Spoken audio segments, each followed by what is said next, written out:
Saya rekam dulu.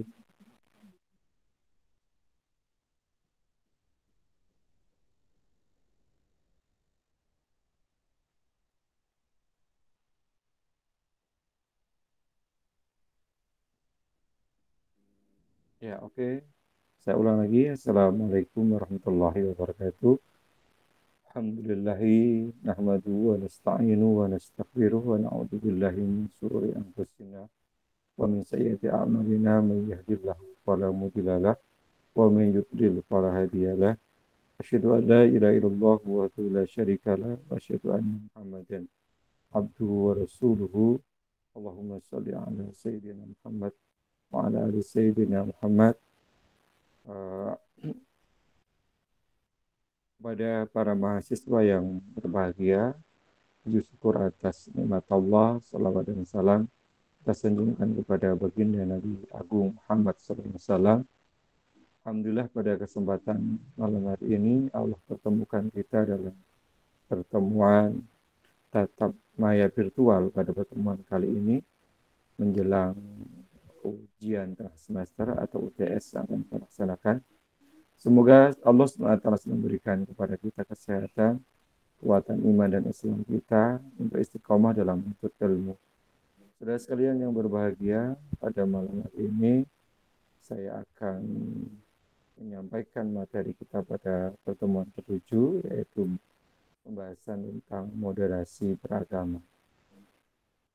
Untuk itu akan saya share, dan apabila nanti apa yang kami sampaikan, apabila saudara ingin tanyakan atau ada hal yang saudara sampaikan, silakan. Oke, langsung materi saja terlebih dahulu, sambil juga menunggu beberapa teman yang belum masuk di kelas online ini. Perlu diketahui, saya menggunakan dua uh, alat yang saya gunakan, baik itu HP dan laptop saya. Karena kendala kemarin banyak hal yang menjadikan kurang nyamannya dalam perkuliahan ini, maka saya gunakan dua alat komunikasi saya, HP dan laptop saya. Pada pertemuan ketujuh ini, pembahasan kita adalah tentang uh, pentingnya moderasi beragama. Oke, saudara sekalian, uh, pada kuliah kita pertemuan ketujuh, tujuannya ini saudara diharapkan mampu memahami tentang salah satu solusi dalam menghadapi radikalisme, yaitu dengan adanya moderasi beragama.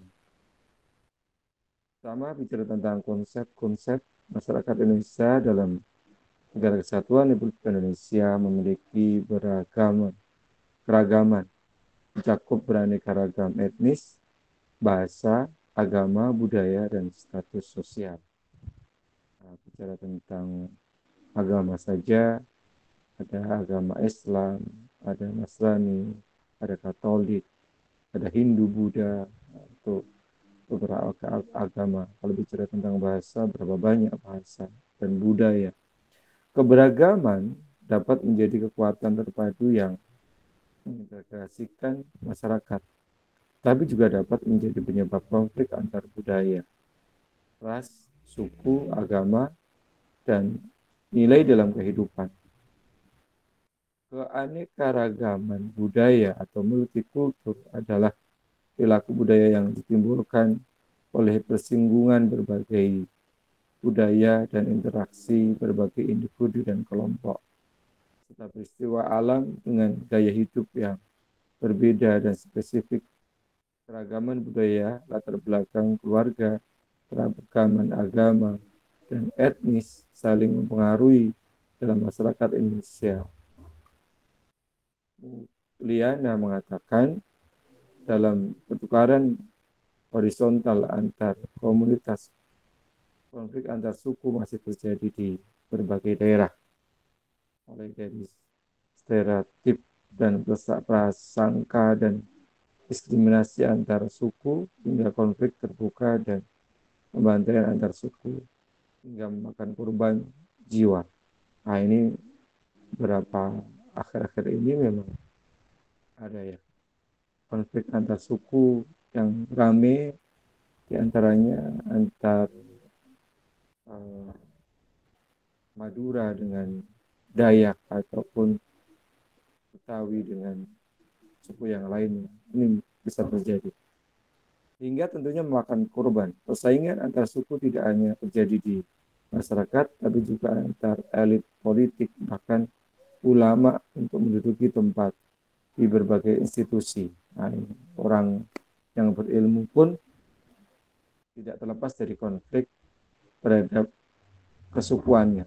Dalam masyarakat multikultural, interaksi sama manusia cukup tinggi intensitasnya, sehingga kemampuan sosial warga masyarakat dalam berinteraksi antar manusia perlu dimiliki setiap anggota masyarakat. Kemampuan tersebut menurut Curtis mencakup 3 wilayah, yaitu affiliation, kerjasama, cooperation and resolution konflik, kerjasama dalam penyelesaian konflik, witness, care, and affection, empathic skill, keramahan, perhatian, dan kasih sayang.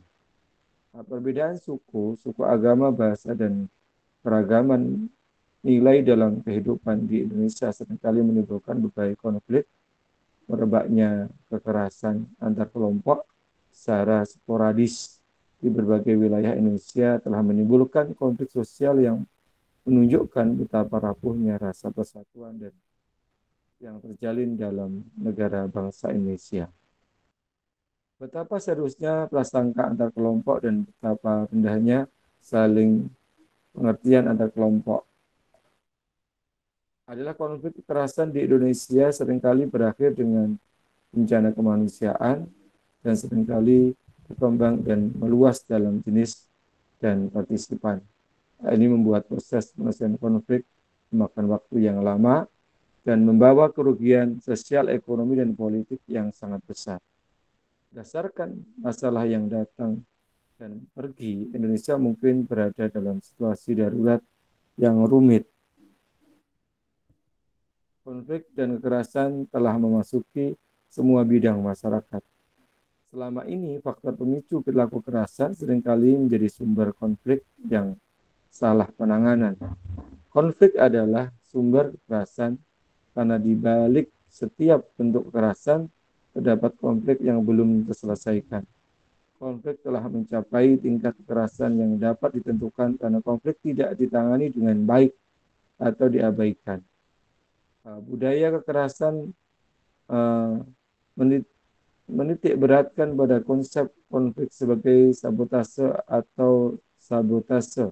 Konflik dipandang sebagai perjuangan antara yang baik dan yang jahat, hitam dan putih, menang dan kalah, untung dan rugi.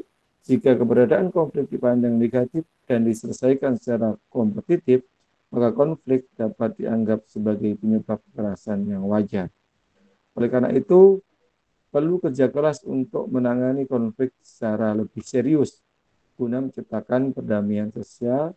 Dalam konteks sosial, beberapa kontrol terhadap perilaku yang bertentangan ditegakkan secara ketat, tetapi beberapa mengembangkan metode pendidikan. Misalnya dalam pendidikan, 3 metode pendidikan biasanya digunakan untuk menyelesaikan konflik siswa, yaitu pendidikan perdamaian yang dikombinasikan dengan kurikulum sekolah, latihan resolusi konflik yang konstruktif, dan 3, mediasi dan negosiasi teman sebaya. Model resolusi konflik yang efektif antara lain meningkatkan pemahaman siswa tentang resolusi konflik yang konstruktif, lebih prasosial, dan mampu menghindari menjadi korban kekerasan. Bagi penyuluh agama ini sebagai pelayan publik, ini ada petugas penyuluh agama terkait tentang tugas sebagai pelayan publik. Fenomena keragaman budaya menuntut mereka untuk memahami pengetahuan dan kesadaran multikulturalisme sehingga mampu menghadapi perbedaan betapapun berbedanya kelompok sasaran. Penyuluh perlu meningkatkan kesadarannya, memahami sepenuhnya keragaman budaya, dan memahami bentuk-bentuk diskriminasi, stereotip, dan rasisme yang sering terjadi dalam kehidupan masyarakat. Dalam masyarakat multikultural, promotor diharapkan menjadi agen perubahan dan ahli dalam mengatasi konflik dan berkonsultasi dengan pihak terkait untuk meningkatkan keharmonisan kelompok sasaran. Dengan semakin meningkatnya tuntutan pelayanan publik dari berbagai kelompok masyarakat, maka cakupan pelayanan yang dihadapi penyuluh semakin luas. Oleh karena itu, multikulturalisme perlu dipahami agar dapat berperan lebih besar dalam masyarakat publik.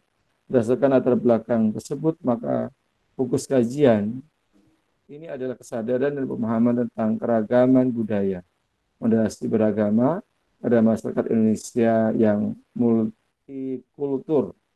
Pembahasan radikalisme memiliki beberapa arti, antara lain berasal dari bahasa Latin radik yang berarti akar, pangkal, bagian bawah, atau bisa juga berarti menyeluruh, habis-habisan, dan amat keras untuk menuntut perubahan.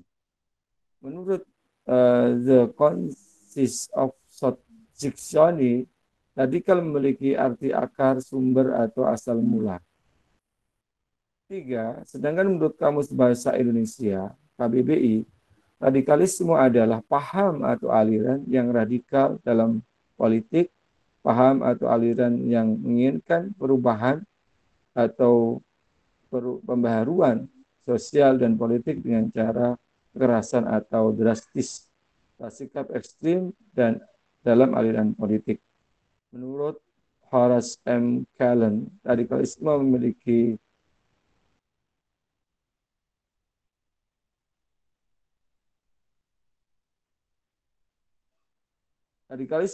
kepercayaan yang kuat akan kebenaran ideologi atau program yang mereka bawa. Dalam gerakan sosial, kaum radikalis memperjuangkan keyakinan yang mereka anut. Maka dari itu dapat disimpulkan bahwa radikalisme adalah salah satu paham atau aliran yang memiliki kepercayaan yang kuat terhadap ideologi atau paham yang mereka anut, yang menggunakan kekerasan serta sikap ekstrim untuk mencapai tujuan dari hal yang mereka anut tersebut. Tentunya gerakan radikalisme itu bukanlah gerakan yang muncul dengan begitu saja, tetapi muncul karena adanya suatu latar belakang yang disebabkan oleh faktor-faktor tertentu di antaranya. Munculnya radikalisme ini di antaranya adalah faktor kultural. Faktor ini terjadi karena di dalam masyarakat sering ditemukan usaha-usaha untuk melepaskan diri dari jejaring kebudayaan tertentu yang tidak dianggap sesuai. Kemarin pernah terjadi konflik ya antar kelompok.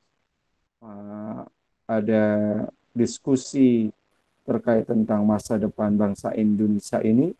Ternyata ada kelompok tertentu, mungkin dia utusan atau siapa gitu yang melakukan kekerasan terhadap hal ini, kemudian mengobrak-abrik arena diskusi, tempat diskusi tersebut, dan sebagainya. Tentu itu tidak dibenarkan.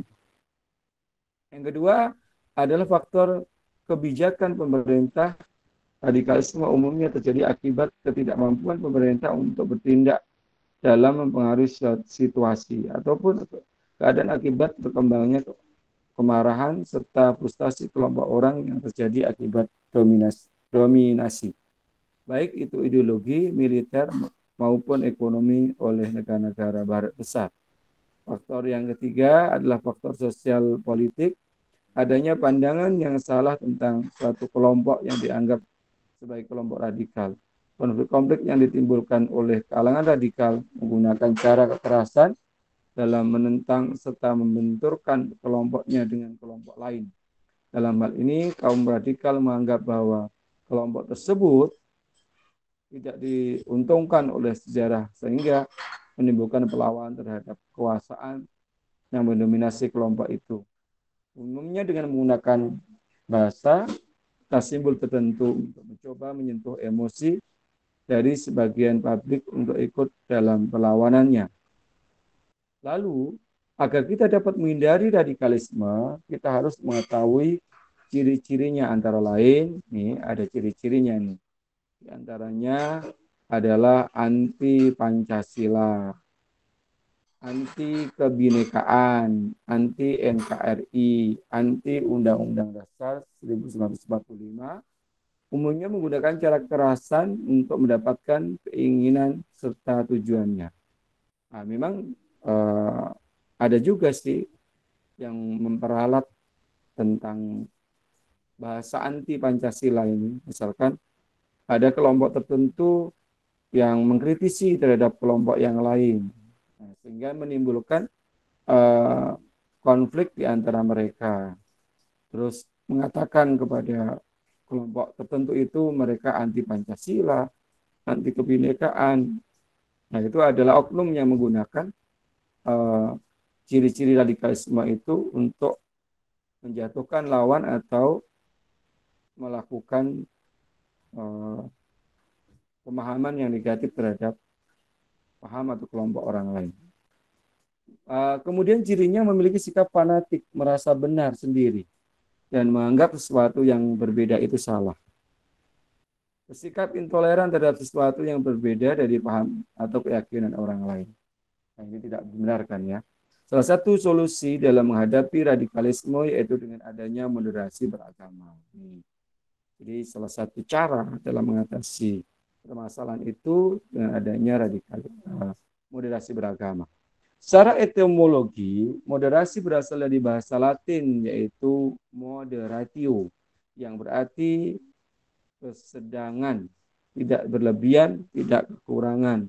Sedangkan dalam bahasa Arab, moderasi dikenal dengan kata wasyatiyah yang berarti memiliki padanan makna tawasud, tengah-tengah, iktidal, adil, tawajun, berimbang.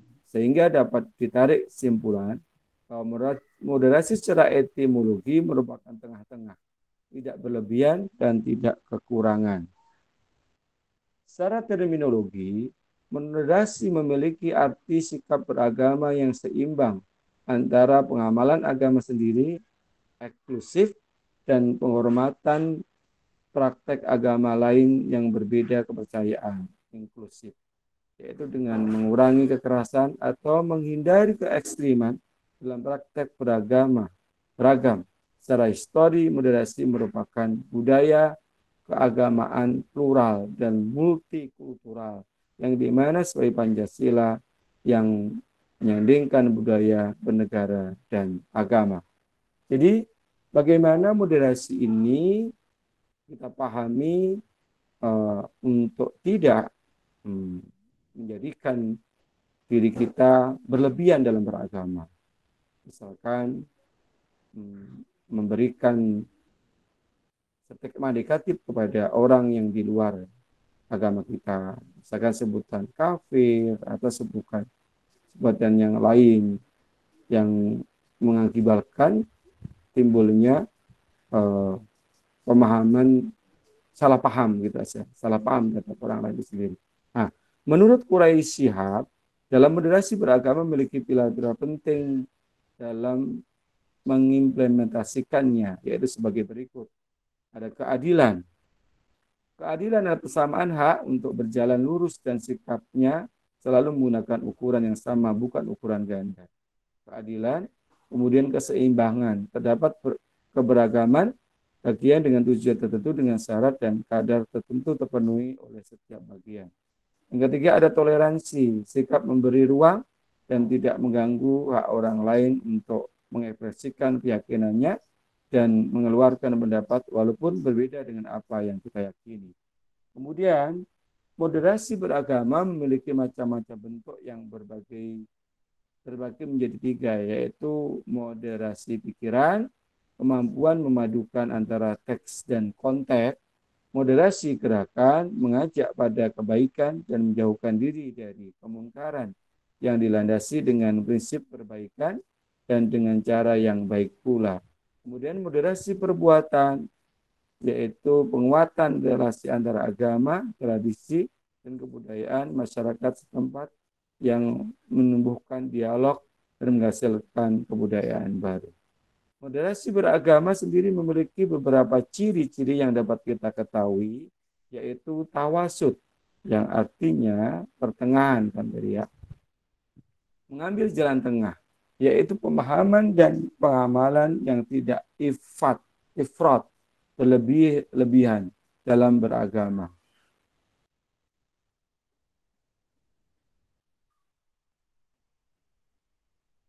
Agama mengurangi dan kemudian tafrid, mengurangi ajaran agama. Yang kemudian yang kedua adalah tawazun, keseimbangan, yaitu pemahaman dan pengamalan agama secara seimbang yang meliputi semua aspek kehidupan, baik duniawi pun atau ukhrawi, tegas dalam penyataan prinsip yang dapat membedakan antara inhiraf, penyimpangan, dan ikhtilaf, perbedaan. I'tidal artinya lurus dan tegas, yaitu menempatkan sesuatu pada tempatnya dan melaksanakan hak dan memenuhi kewajiban secara proporsional. Tasamuh yang berarti toleransi, yaitu mengakui dan menghormati perbedaan baik dalam aspek keagamaan dan berbagai aspek kehidupan lainnya. Yang kelima yaitu musyawah, egaliter, yaitu tidak bersikap diskriminatif pada orang lain disebabkan perbedaan keyakinan tradisi dan asal-usul seseorang. Kemudian syura artinya musyawarah, yaitu setiap persoalan diselesaikan dengan jalan musyawarah untuk mencapai mufakat dengan prinsip menempatkan kemaslahatan di atas segalanya. Islah reformasi, yaitu mengutamakan prinsip reformatif untuk mencapai keadaan lebih baik yang mengakomodasi perubahan dan kemajuan zaman dengan berpijak pada kemaslahatan umum, maslahah ammah, dengan tetap berpegang pada prinsip al-muhafazah ala al-qaddimil salih wa al-akhzu bi azadid al-aslah, yang artinya melestarikan tradisi lama yang masih relevan dan menerapkan hal-hal yang lebih relevan, hal yang baru yang lebih relevan.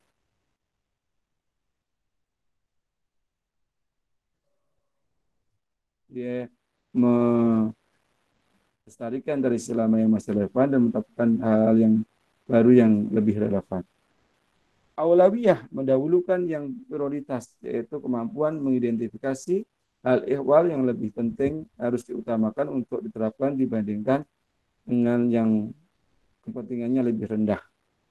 Tatawur wa ibdikar, dinamis dan inovatif, yaitu lebih selalu terbuka untuk melakukan perubahan-perubahan ke arah yang lebih baik. Demikianlah konsep yang ditawarkan oleh Islam terhadap moderasi beragama di Indonesia, sehingga konsep tersebut diharapkan mampu untuk diterapkan dalam kehidupan bernegara dan berbangsa, sehingga dengan konsep tersebut akan membawa Indonesia ke arah yang lebih baik, tidak ada diskriminasi dalam keberagaman. Radikalisme adalah paham atau aliran yang radikal dalam politik, paham atau aliran yang mengingatkan perubahan atau pembaharuan sosial dan politik dengan cara kekerasan atau drastis, sikap ekstrim dalam aliran politik, sedangkan moderasi memiliki arti sikap beragama yang seimbang antara pengamalan agama sendiri, eksklusif, dan penghormatan praktek agama lain berbeda kepercayaan, inklusif, yaitu dengan mengurangi kekerasan atau menghindari keekstriman dalam praktek beragam.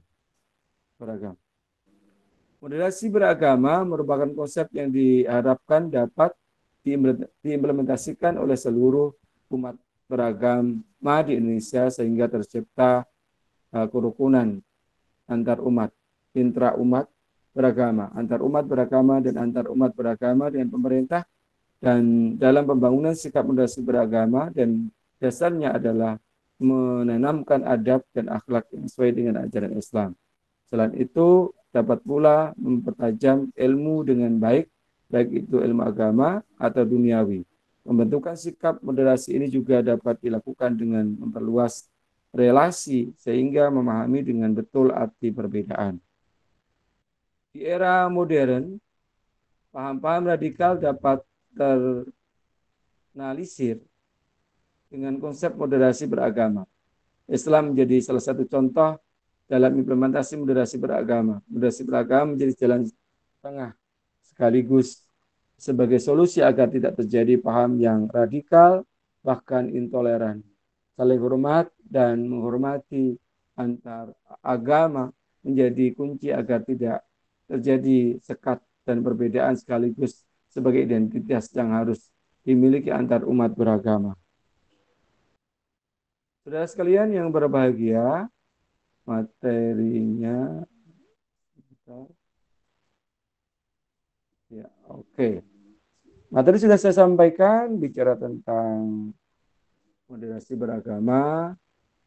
Boleh jadi saudara sekalian kita lanjutkan dengan diskusi kita.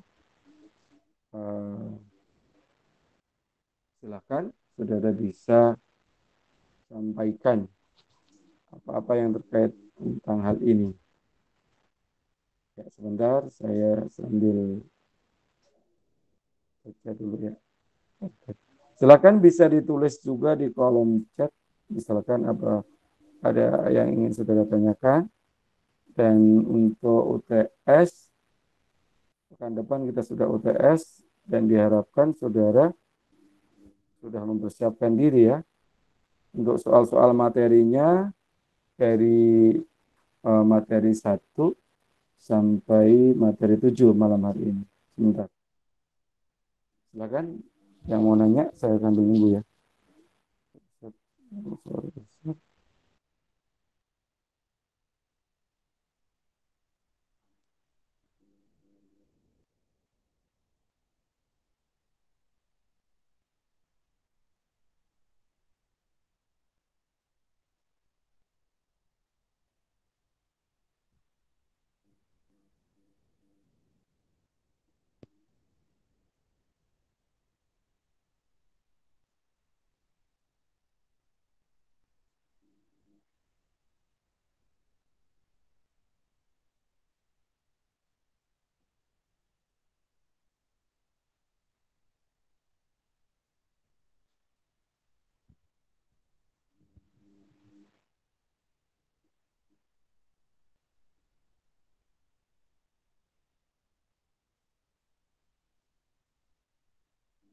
Oke, apakah ada yang ingin saudara tanyakan?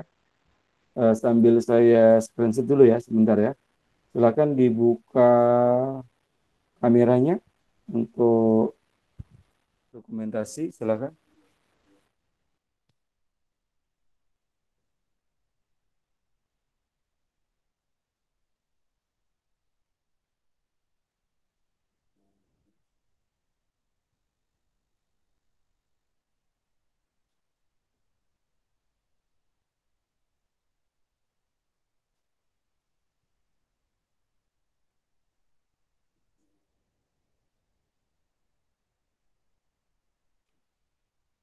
Oke.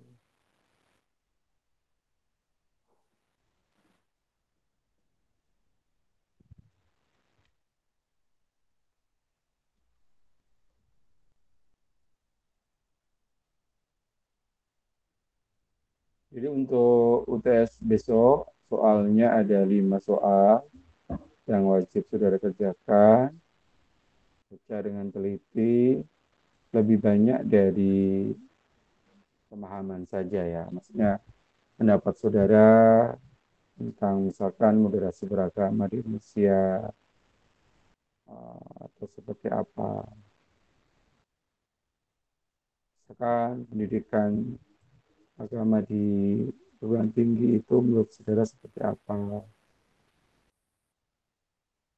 atau kita.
Oke, kalau mau ada yang ditanyakan, silakan.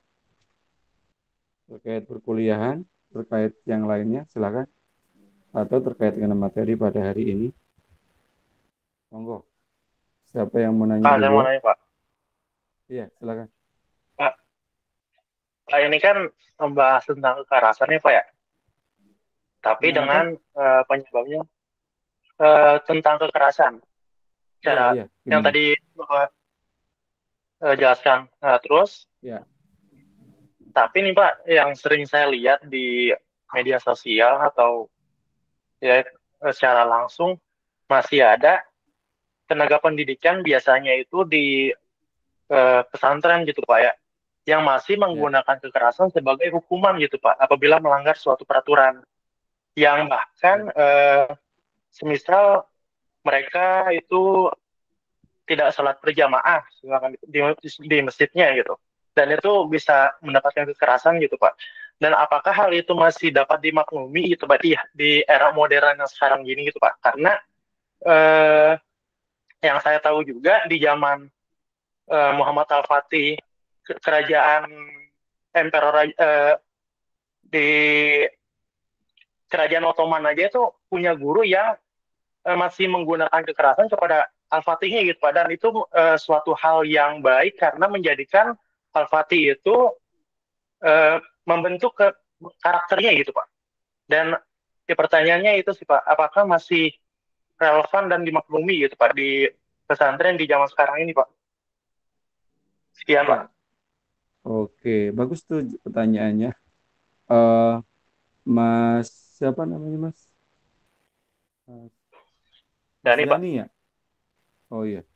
Ya Mas Dani, eh, memang di dalam ajaran Nabi kita itu, eh, kita boleh memukul kepada putra kita atau anak didik kita itu mulai dari eh, ketika dia tidak melaksanakan sholat, ketika dia usia 10 tahun itu, dan kemudian tidak melakukan perintah Allah, maka boleh kita memukul. Memukul dalam ini eh, artinya memberikan pendidikan kepada mereka.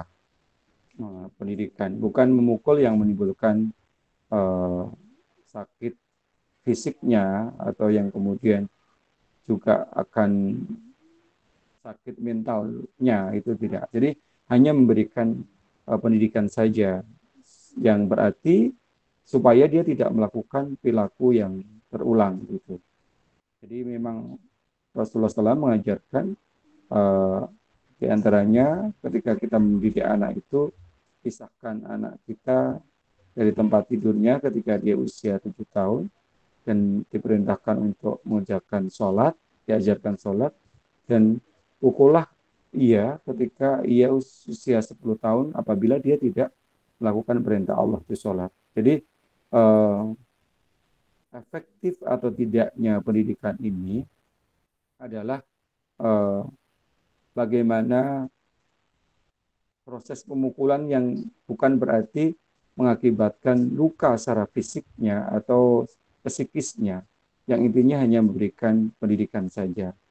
Kalau kemudian terjadi sampai mohon maaf cacat fisik dan mentalnya, berarti itu sudah menyalahi dari aturan itu sendiri. Memang, memang saya secara pribadi eh, dibentuk dari cara orang tua saya atau kakak saya yang mengajarkan kepada saya bagaimana sifat disiplin itu sendiri. Disiplin di dalam hal ini, misalkan kita diperintahkan oleh orang tua kita dengan disiplin mengerjakan sholat yang 5 waktu, atau bagaimana kita diperintahkan untuk melaksanakan sholat berjamaah di masjid atau sebagainya. Ah, boleh kita memukulnya dengan dasar memberikan pendidikan tadi. Tetapi kalau kemudian menimbulkan yang namanya sampai cacat fisiknya dan mentalnya, itu tentu tidak dibenarkan. Dan saya melihat disiplin di pesantren itu memang dibentuk dengan cara-cara yang tadi itu. Misalkan terlambat masuk ke ruangan kelasnya saja, dia harus, mohon maaf, berdiri di depan kelasnya itu berjam-jam sambil mungkin mengangkat kakinya atau dan sebagainya. Itu masih berlangsung. Dan menurut saya kebetulan juga menjadi pendidik di sekolah SMA. Di beberapa SMA yang saya tahu, kedisiplinan anak yang ada di SMA itu ada kegiatan ekstrakurikuler yang disebut dengan paskibra. Ada paskibra, ada mungkin saman, ada juga rokris, rois, ada pencak silat dan sebagainya.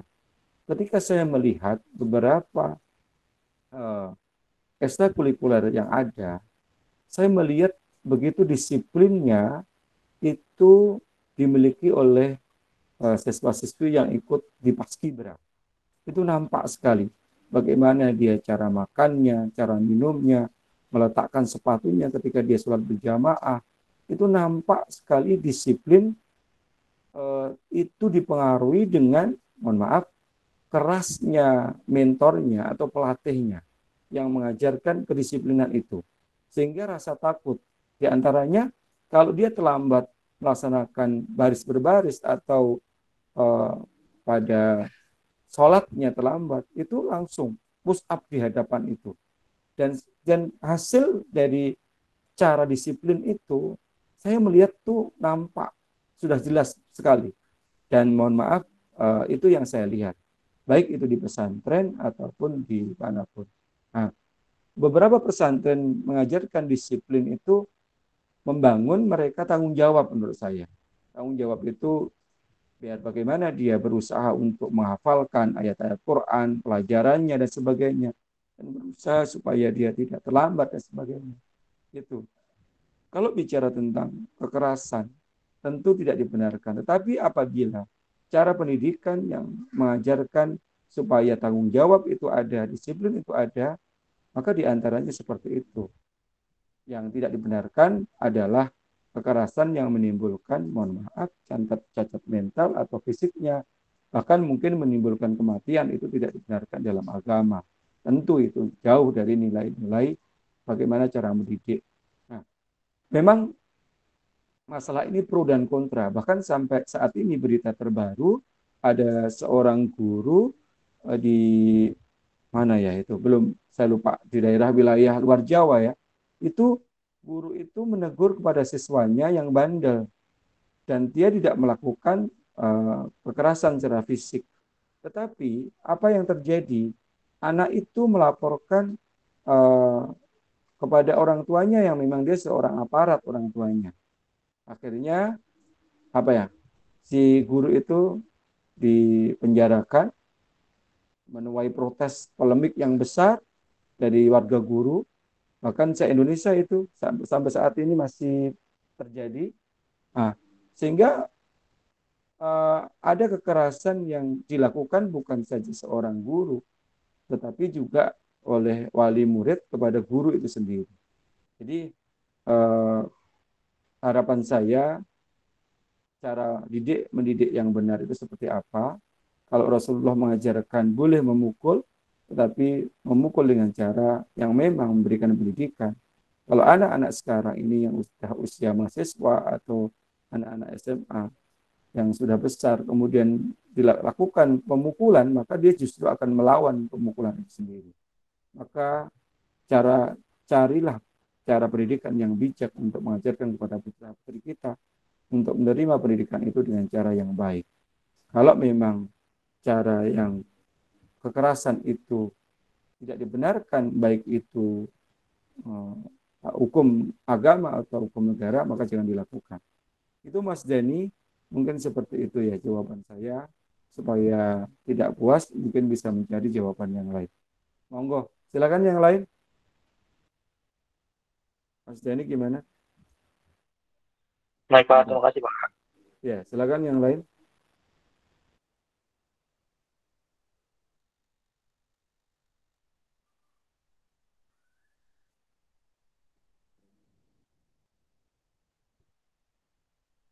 Silakan yang lainnya untuk memberikan pertanyaan atau ada pendapat yang lain terkait tentang kekerasan di pendidikan di pesantren itu. Dan bahkan mungkin ya hal ini juga pendidikan di militer itu juga sama ya. Kita melihat bagaimana pendidikan di sana dan pemimpin sekarang, presiden kita kan berasal dari militer ya. Jadi ya tegas, disiplin itu semoga memberikan warna bagi masyarakat dan bangsa ini menjadi masyarakat yang tentu harapan kita pemimpin yang adil makmur, keberkahan bagi bangsanya, kemajuan bagi bangsa kita. Oke, silahkan. Ada yang mau tanya lagi?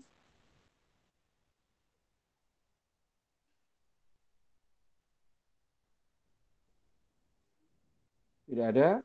Kalau tidak ada, sambil saya absen dulu ya. Saya akan absen pertemuan kali ini. Sebentar.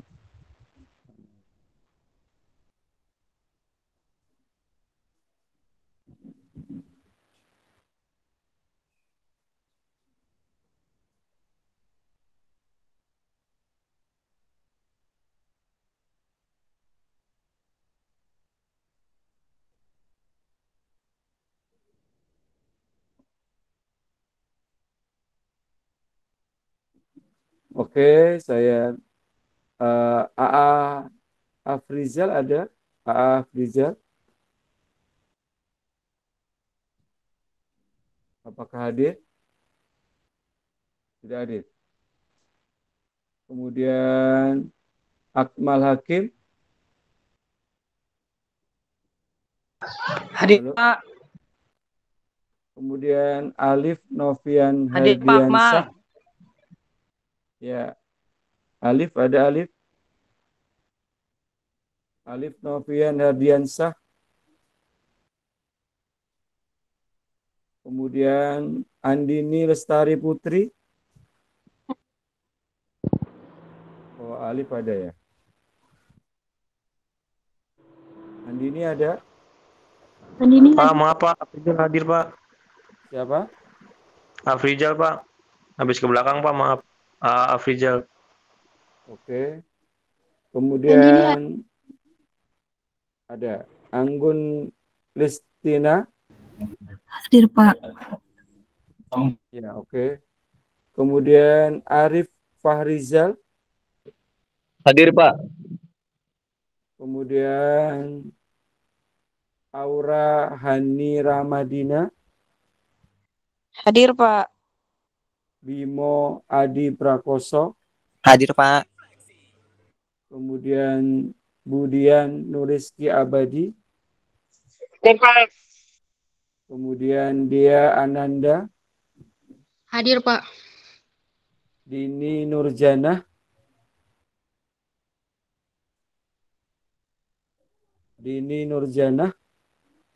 Hadir, Pak. Dio Alvin Arzaki, Hadir, Pak. Hadir. Vanessa Putri Biansah, Vanessa hadir, Pak. Fikri Soparudin, Hadir Pak Fikri Pak. Intan Fitriani, Hadir, Pak. Jafar Maulidi, Hadir, Pak. Jessica Nanda Putri, Hadir, Pak. Julia Rahmawati, Hadir, Pak. Cut Dinda Fiaza, Hadir, Pak. Dira Rahayu, Tira hadir. Lulu Amelia Angguni, Hadir, Pak. Nadia Aprianti, Hadir, Pak. Marcella Zulkarnain, Hadir, Pak. Farhan Muharram Al-Farizi,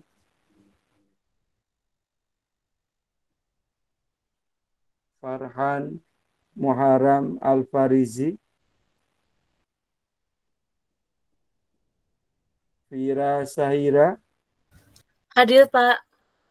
Dandi Restu Putra, Hadir, Pak. Al-Jibrail Naufal Hadir, Pak. Al-Zuwadi, Hadir. Yani Muhammad Ramadan, Hadir, Pak. Muhammad Hadir.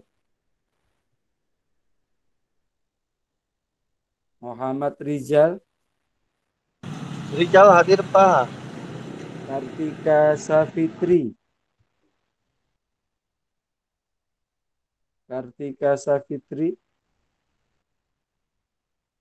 Dimas Oktavian Prasetyoko, Dimas Oktavian hadir, Pak.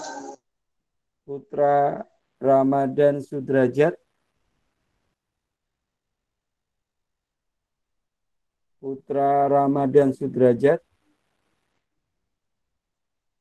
Siapa yang belum di absen? Saya ulang lagi ya. Yang belum di absen ada Farhan Muharram Al-Farizi, Kartika Safitri, Putra Ramadan Sudrajat. Tidak ada ya? Oke, saya simpan. Bapak Kartika, mic-nya error, Pak. Kartika ada maksudnya.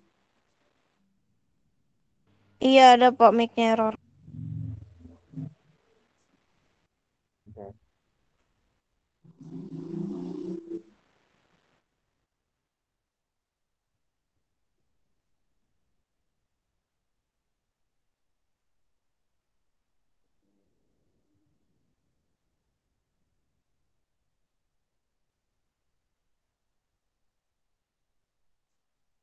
Yang tidak hadir Putra Ramadan sama Farhan.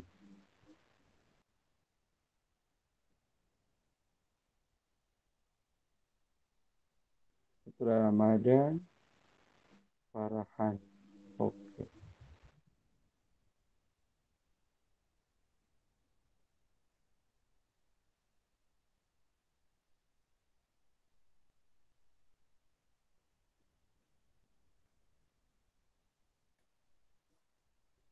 Ya, oke. Tadi pekan depan kita UTS ya. Jadi disiapkan belajarnya materi kita dari modul 1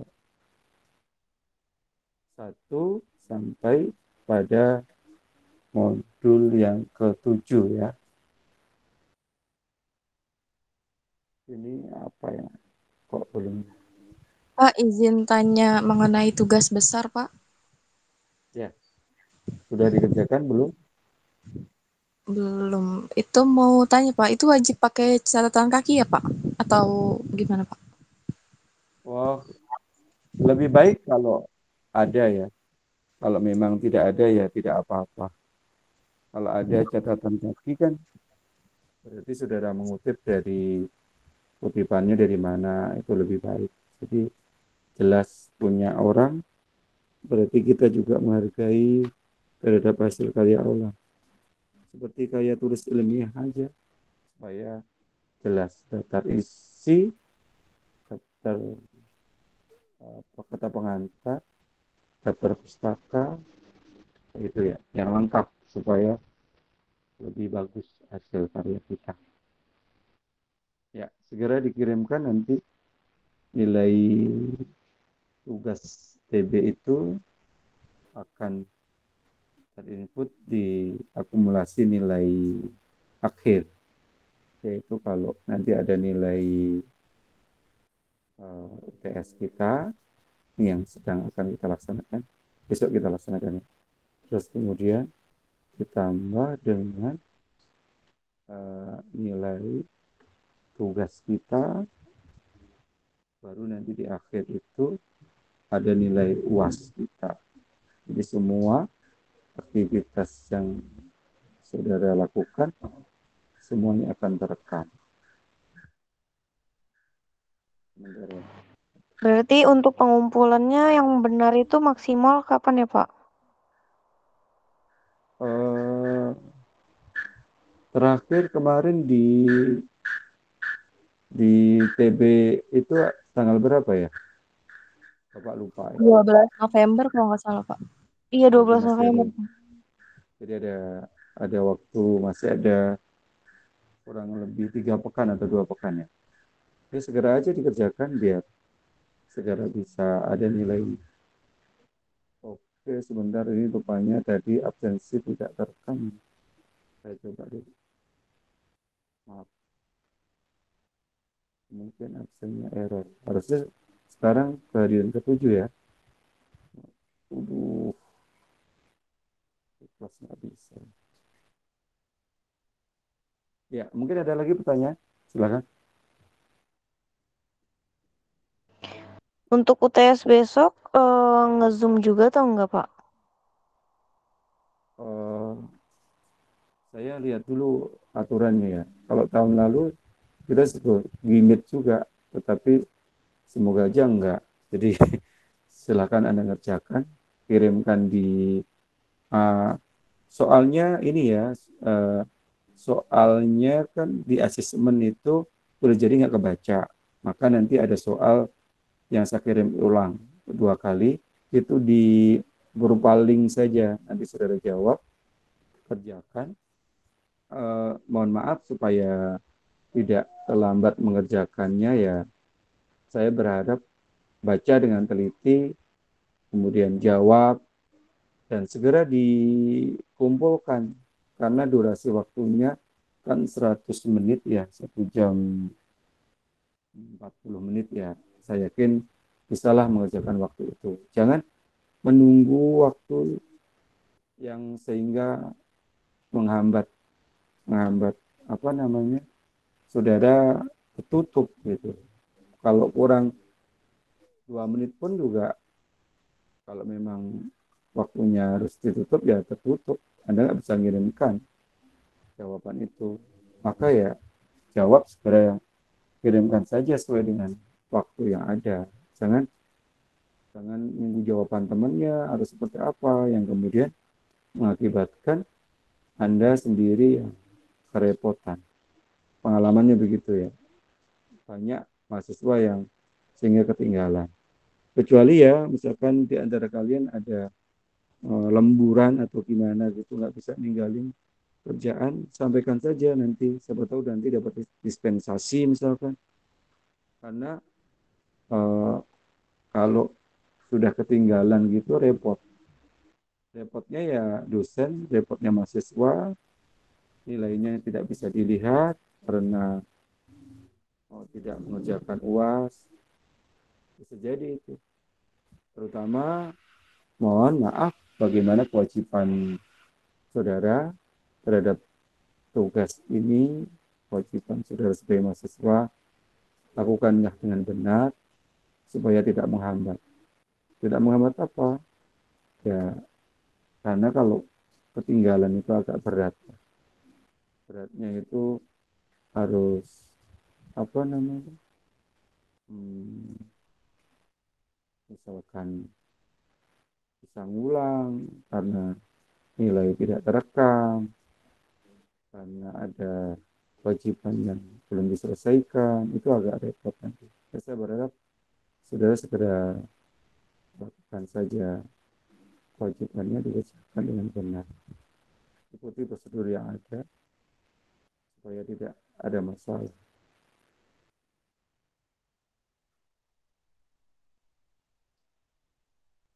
Oke, ada yang ya, oke, benar. Ini rupanya tidak terekam tadi absensinya, maaf ya. Tadi yang tidak hadir ada 2 kan? Ada siapa tadi? Farhan ya. Farhan Muharram Al-Farizi sama dan belakang tadi si Putra Ramadan Sudrajat.